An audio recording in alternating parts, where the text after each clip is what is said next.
Hello, എല്ലാവർക്കും ഒരു പുതിയ വീഡിയോയിലേക്ക് സ്വാഗതം. അപ്പോൾ ഏകദേശം ഒരു 6:30 മണിയായിട്ടുണ്ട്. അപ്പോൾ ഒരു 6:30ക്കും 7 മണിക്കും ഇടയിൽ ഞങ്ങളുടെ വീടിൻ്റെ ഫ്രണ്ടിലുള്ള ഒരു കാഴ്ചകളാണ് കേട്ടോ നിങ്ങൾ കാണുന്നത്.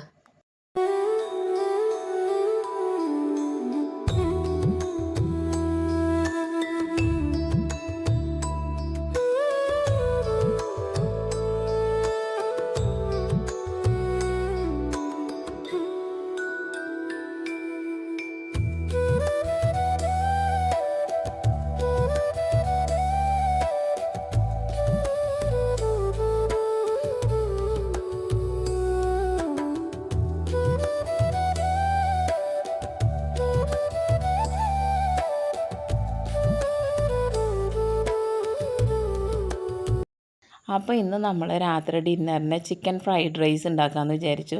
അപ്പോൾ റെസ്റ്റോറൻറ്റിൽ നിന്ന് കിട്ടുന്ന രുചിയിൽ ഞാൻ എങ്ങനെയാണ് വീട്ടിൽ ഉണ്ടാക്കണമെന്നുള്ളതാണ് കേട്ടോ ഇന്ന് കാണിക്കുന്നത്. ഫ്രൈഡ് റൈസ് എന്ന് പറയുമ്പോഴത്തേക്കും അതിലൊരുപാട് പച്ചക്കറികളൊക്കെ ഉള്ളതുകൊണ്ട് നമുക്ക് കുറച്ചുകൂടി ഹെൽത്തിയാണ്. അതിൽ ഓയിൽ യൂസ് ചെയ്തിട്ടാണ് നമ്മൾ റെസ്റ്റോറൻറ്റ് സ്റ്റൈലിൽ ഉണ്ടാക്കുന്നത്. അപ്പോൾ അത് മാത്രം എനിക്ക് ഒരു ചെറിയ അൺഹെൽത്തി ആയിട്ട് തോന്നണുള്ളൂ. ബാക്കി നമ്മൾക്ക് ഉപയോഗിക്കുന്നതെല്ലാം വലിയ കുഴപ്പമില്ലാത്ത സാധനങ്ങൾ തന്നെയാണ്. പിന്നെ നമുക്ക് കൂടുതലായിട്ട് പച്ചക്കറികൾ അതിൽ ഉൾപ്പെടുത്തണതുകൊണ്ട് അത് കുറച്ചും കൂടി ഹെൽത്തി ആയിട്ട് മറ്റുള്ള ഫുഡിനെ കമ്പയർ ചെയ്യുമ്പോൾ എനിക്ക് തോന്നിയിട്ടുണ്ട്.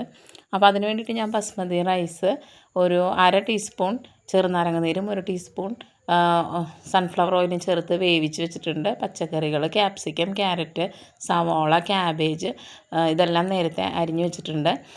പിന്നെ കുറച്ച് ചിക്കൻ്റെ വേവിച്ച കഷ്ണങ്ങൾ ഒന്ന് ഉടച്ച് വെച്ചിട്ടുണ്ട്. എല്ലൊന്നും പെടരുത് കേട്ടോ. അപ്പോൾ അതിലില്ലാത്ത കഷ്ണങ്ങൾ വേവിച്ച് കുറച്ച് ഒന്ന് പിച്ചി വെച്ചതാണ്. പിന്നെ നമുക്ക് ആവശ്യത്തിന് ഉപ്പ്, പിന്നെ കുരുമുളക് പൊടി. സാധാരണ നമ്മൾ വൈറ്റ് പെപ്പറാണ് റെസ്റ്റോറൻറ്റുകളിലൊക്കെ യൂസ് ചെയ്യണത്. പക്ഷേ എൻ്റെ അടുത്ത് അതില്ലാത്തതുകൊണ്ട് ഞാൻ സാധാ കുരുമുളക് പൊടി എടുത്തു. ഒരു 3 നാടൻ കോഴിമുട്ട എടുത്തിട്ട് അടിച്ച് വെച്ചിട്ടുണ്ട്. ഇത് 2 തണ്ട് സെലറിയും പിന്നെ കുറച്ച് സ്പ്രിംഗ് ഓണിയനും കൂടി അരിഞ്ഞ് വെച്ചതാണ്. ഇത് ചേർക്കുമ്പോഴാണ് നമുക്ക് റെസ്റ്റോറൻറ്റിൽ നിന്ന് ഒരു പ്രത്യേക ടേസ്റ്റിൽ ഫ്രൈഡ് റൈസ് കിട്ടുന്നത്. പിന്നെ നമ്മൾ കുറച്ച് സോയാ സോസ് 2-3 ഡ്രോപ്പ് ഉപയോഗിക്കണുള്ളൂ. പിന്നെ നമുക്ക് വേണ്ടത് കുറച്ച് ടൊമാറ്റോ സോസുമാണ്. സൺഫ്ലവർ ഓയിലാണ് ഉപയോഗിക്കുന്നത്. ഒരു 1/2 ഗ്ലാസ്, അത് ചെറിയ ഗ്ലാസ്സിന് ഒരു 1/2 ഗ്ലാസ് ഞാൻ ഉപയോഗിച്ചിട്ടുള്ളൂ. അപ്പം നമ്മൾ പാൻ അടുപ്പത്ത് വെച്ച് സൺഫ്ലവർ ഓയിൽ ഇട്ടതിന് ശേഷം നമ്മളുടെ മുട്ട ആദ്യം ചിക്കി വറുക്കുക.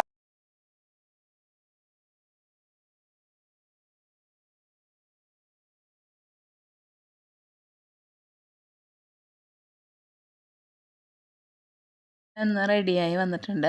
അപ്പോൾ നമുക്ക് പച്ചക്കറികളെല്ലാം കൂടെ അതിലേക്ക് ഇട്ടിട്ട് ഒരു 2 മിനിറ്റ് ഹൈ ഫ്ലെയിമിൽ തന്നെ അതങ്ങനെ സോട്ട് ചെയ്തെടുക്കണം. അപ്പോൾ വീഡിയോ എടുത്ത് തരാനായിട്ട് മോള് ഇല്ലായിരുന്നു. അപ്പോൾ ഹസ്ബൻഡാണ് തൽക്കാലം ഉണ്ടാക്കാൻ നിൽക്കുന്നത്, ഞാനാണ് വീഡിയോ പിടിക്കുന്നത്. ഹസ്ബൻഡ് ഉണ്ടാക്കാമെന്ന് പറഞ്ഞുകൊണ്ടാണ് കേട്ടോ ഞാൻ വലിയൊരു പാൻ എടുത്ത് വെച്ചത്. അല്ലാന്നുണ്ടെങ്കിൽ ഇതെല്ലാം ഉണ്ടാക്കി കഴിഞ്ഞിട്ട് അവിടെ നിന്ന് മുഴുവൻ ഞാനിതെല്ലാം ക്ലീൻ ചെയ്യേണ്ടി വരും. അപ്പോൾ വലിയ പാനായതുകൊണ്ട് എനിക്ക് ആ ബുദ്ധിമുട്ടുണ്ടായില്ല. പച്ചക്കറികളൊക്കെ ഏകദേശം 3/4 വേവോളം ആയി കഴിഞ്ഞപ്പോഴത്തേക്കും നമ്മൾ വേവിച്ച് മാറ്റി വെച്ച ചിക്കൻ അതിലേക്ക് ചേർത്ത് കൊടുക്കണം. അതും നന്നായി വഴറ്റിയ ശേഷം കുറച്ച് ഒരു 2-3 ഡ്രോപ്പാണ് ഞാൻ സോയ സോസ് ചേർത്ത് കൊടുത്തത്. പിന്നെ ആവശ്യത്തിന് ടൊമാറ്റോ സോസ് ചേർത്ത് കൊടുക്കണം കേട്ടോ. ഒന്ന് വഴറ്റിയ ശേഷം കുറച്ച് ഉപ്പ് ചേർത്ത് കൊടുക്കുക. പച്ചക്കറിയിൽ നമ്മൾ തീരെ ഉപ്പിട്ടിട്ടില്ല, അപ്പോൾ ഉപ്പ് ചേർത്ത് കൊടുക്കുക. പിന്നെ ഒരു 1/2 ടീസ്പൂൺ പഞ്ചസാരയാണ് ചേർക്കുന്നത്. ഇതും ഒരു കുറച്ച് സമയം ഒരു മിനിറ്റോളം മതിയാവും. നന്നായി ഒന്ന് വഴറ്റിയെടുക്കണം. അതിന് ശേഷം നമ്മൾ വേവിച്ച് വെച്ചിരിക്കുന്ന ചോറ് ചേർക്കാം. ഞാൻ ഉപ്പില്ലാതെയാണ് വേവിച്ച് വെച്ചത്. അപ്പോൾ അതിനുകൂടി കണക്കാക്കിയാണ് ഞാൻ ഉപ്പ് നേരത്തെ ചേർത്തത്. വീണ്ടും നന്നായി മിക്സ് ചെയ്ത് യോജിപ്പിച്ച് അതിന് ശേഷം നമ്മൾ കുരുമുളക് പൊടിയാണ് ചേർത്ത് കൊടുക്കേണ്ടത്. അപ്പോൾ വൈറ്റ് പെപ്പർ ഇല്ലാത്തത് കൊണ്ട് ഞാൻ നമ്മുടെ സാധാ കുരുമുളക് പൊടിയാണ് ചേർത്തത്. അപ്പോൾ അത് ചേർത്തുകൊണ്ടാണ് ഒരു നേരിയ ഒരു ഇരുണ്ട നിറം നമുക്ക് ഫ്രൈഡ് റൈസിന് കിട്ടിയത്. അതിനുശേഷം നമ്മൾ കട്ട് ചെയ്ത് വെച്ച സ്പ്രിംഗ് ഓണിയനും സെലറിയും കൂടി ചേർത്ത് നന്നായി മിക്സ് ചെയ്ത് ഒരു മിനിറ്റ് ഒന്ന് വഴറ്റിയെടുക്കണം. ഫ്രൈഡ് റൈസ് കഴിക്കുമ്പോഴത്തേക്കും നമ്മളെപ്പോഴും അത് ചൂടോടുകൂടി തന്നെ കഴിക്കാൻ ശ്രദ്ധിക്കണം. അപ്പോൾ ഫ്രൈഡ് റൈസ് നിങ്ങൾ ഉണ്ടാക്കി നോക്കി ഇഷ്ടമായെങ്കിൽ എനിക്ക് കമൻറ്റ് ചെയ്യണം. Thank you.